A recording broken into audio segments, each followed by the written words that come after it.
Technique of paper setting and evaluation ki matang the Council of Higher Secondary Education Manipur na senduna numit mangani chathagadaba workshop ama ngasidagi DM College of Teachers Education gi auditorium hall da hawdokrai. Hawdopagi thoramadu Cohsem gi chairman Takhelambam Ojit, Cohsem gi secretary KH C Kumar,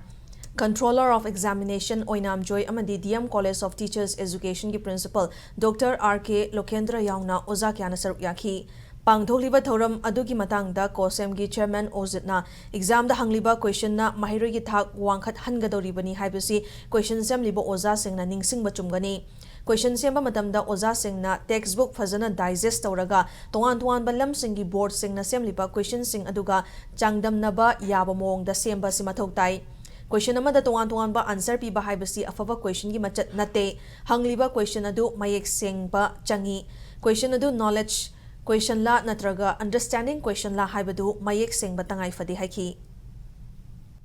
masigi lengbi resource person amadi participants na hariba afaba question dama karam tawna karam maya sembani aduga manipur da hogulai ba satra satri singsna afaba mongda national level da compete tawbu yaba mongda karam mongda kumakani haibase question setter singi makhaya poli clarity laina semge haragadi hariba curriculum and syllabus to mapung phana oja singna hana digest tawum changi aduna unit 1 da kari lei 2 da 3 da 4 da 5 da kari lei haibase oja sing sina hena mapung phana pathokpa khangbi ba changi